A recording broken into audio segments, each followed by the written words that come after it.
igreja? Amém. Hoje, mais uma vez, nós vamos tomar posse do poder do nosso Deus sobre a nossa vida. Ele que tem manifestado de maneira tão gloriosa a presença dele sobre nós.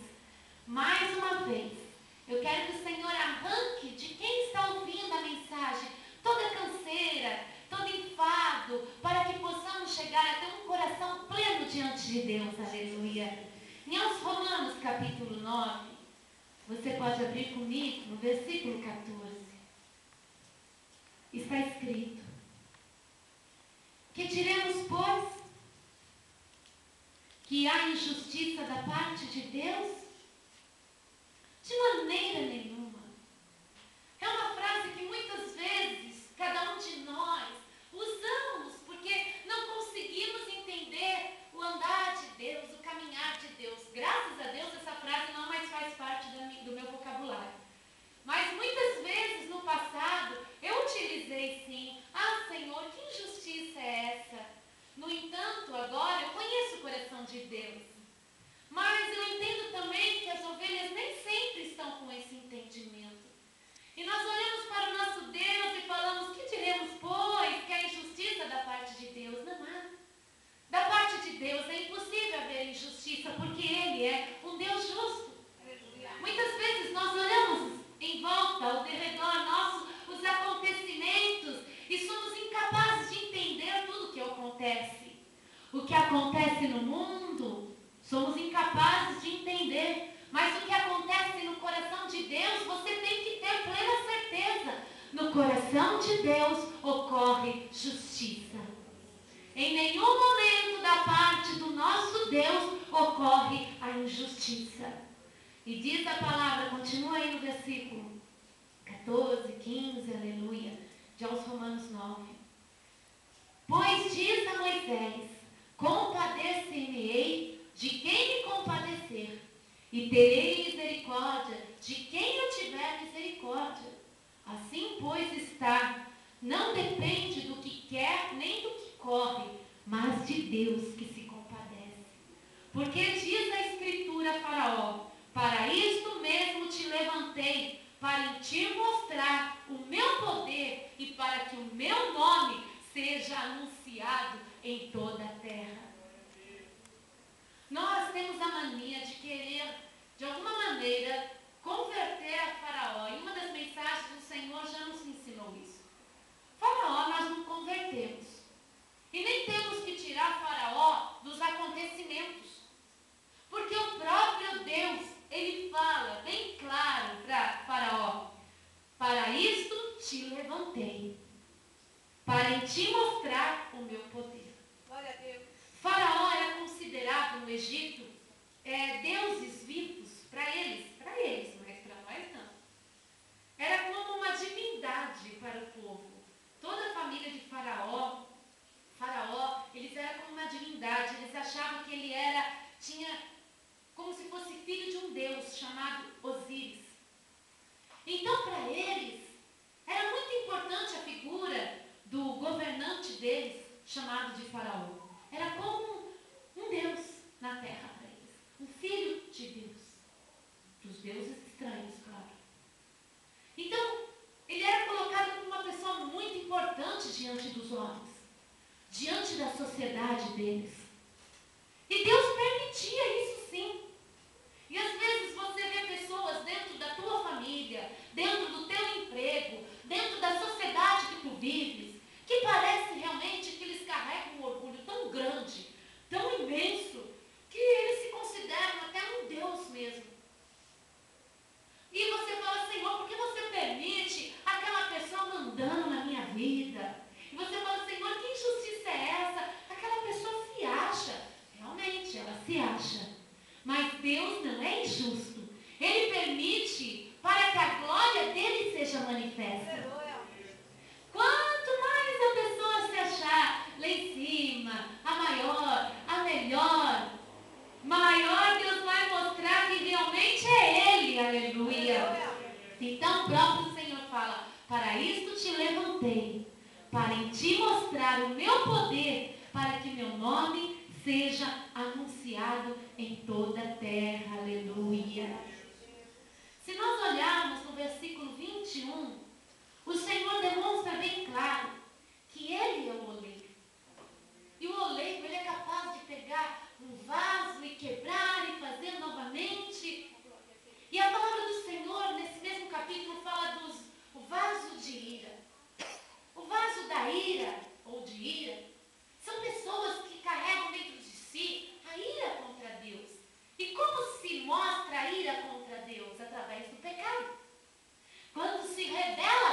Senhor.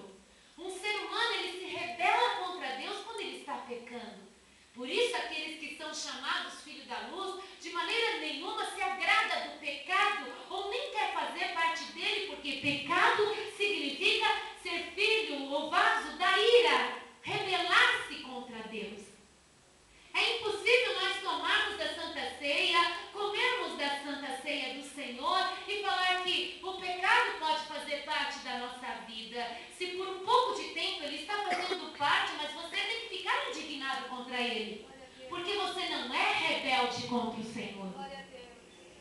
Ainda que realmente o mundo nos traz costumes horrorosos, temos vícios do passado, vícios também do presente que é imposto a nós. Porém, todavia, nós temos que continuar colocando, nos posicionando contra Satanás, contra o pecado, porque agora nós somos chamados vaso de misericórdia. Porque o Senhor já nos quebrou e nos refez. E se o Senhor já nos quebrou e já nos refez, não pode haver em nós a ira, a rebelião, a rebeldia contra o nosso Deus. Ultimamente parece que na nossa cidade, que é grande, enorme, parece que aumentou demais a população. Só que a gente olha para o ser humano e a gente vê que são realmente vasos da ira. São odiosos, são ruins, não têm educação, não têm amor ao próximo.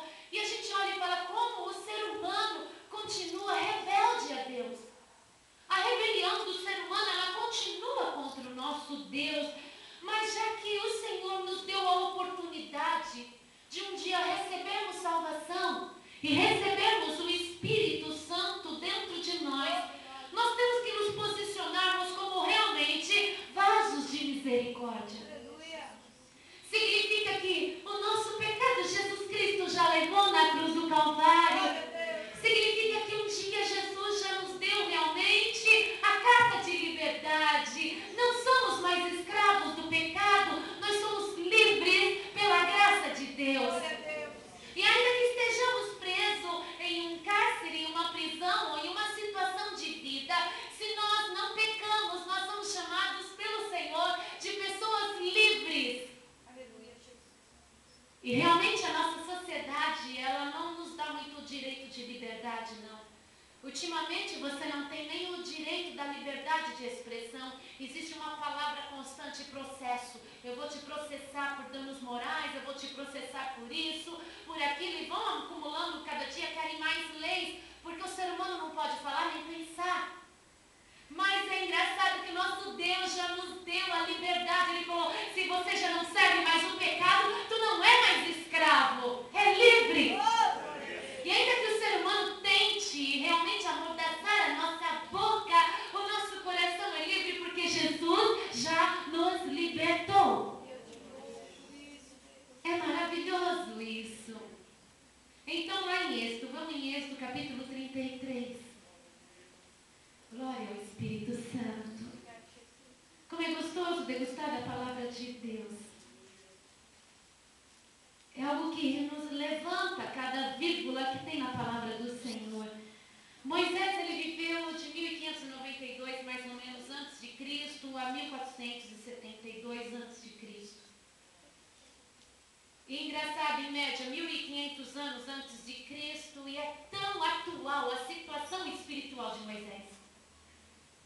É algo tão atual. Nós, em pleno 2010 depois de Cristo, nós, olhando a palavra do Senhor em Êxodo 33, a gente vê como há semelhança nas nossas lutas, nas nossas vitórias, no nosso contato com Deus, na misericórdia do Senhor para conosco. Êxodo capítulo 33 fala que Deus não irá no meio do povo, mas enviará um anjo. O Senhor decidiu que ele não ia subir com o povo dele mais. Ele ia enviar um anjo, mas ele mesmo não iria. E a gente pode falar assim, poxa, porque Deus de repente ele mudou de opinião. Na verdade não foi Deus que mudou de opinião, o povo mudou de opinião. O povo passou a ser realmente contrário a Deus. Mesmo o Senhor fazendo tantos milagres e tantas maravilhas, o povo que se dizia, o povo de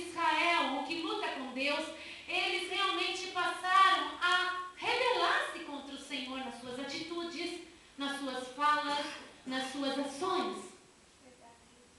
Então o Senhor fala no versículo 2: e enviarei um anjo adiante de ti, e lançarei fora os cananeus, os amorreus, os heteus, os ferezeus, e os heveus, os jebuseus, ou quantos zeus, e é uma terra que manda leite e mel, porque eu não subirei no meio de ti, porquanto és um povo obstinado.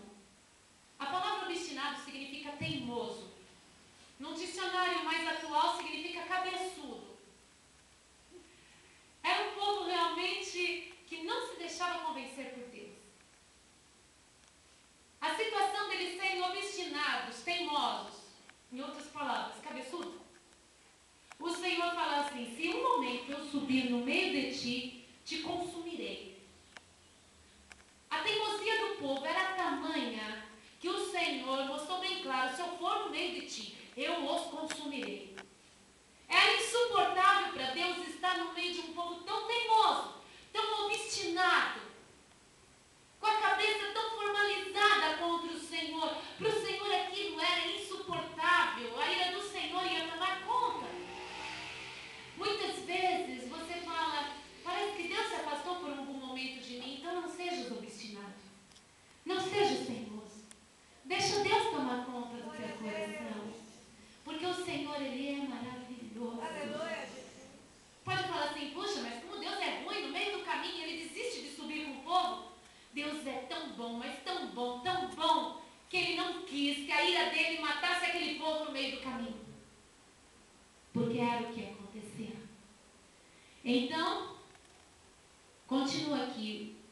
Diz aos filhos de Israel: povo obstinado és, é um momento eu subir no meio de ti e te consumirei. Porém agora, tira de ti os teus atávios ou adornos ou os enfeites, para que saiba que eu hei de fazer. Então os filhos de Israel se despojaram dos seus enfeites ao pé do monte. E tornou Moisés a tenda, estendeu para si fora do arraial, desviada de longe do arraial, e chamou-lhes a tenda da congregação. E aconteceu que todo aquele que buscava o Senhor saía da tenda da congregação fora do arraial.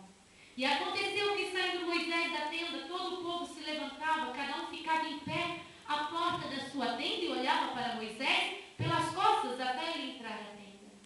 E aconteceu que, entrando Moisés na tenda, descia uma coluna de nuvem e punha-se à porta da tenda, e o Senhor falava com Moisés. Nos próximos versículos você vai observar que fala que o Senhor falava com Moisés face a face. Mas mais para frente iremos ler que o Senhor fala que ninguém pode vê-lo face a face, senão morre. E o que seria? Deus se contradiz nesse momento de maneira alguma? Deus, Ele não se contradiz. Mas essa expressão primeira, face a face, significava a amizade do Senhor com Moisés, a comunicação que o Senhor tinha com Moisés. Havia uma nuvem, mas o Senhor conversava com Moisés com muita intimidade. Hoje nós podemos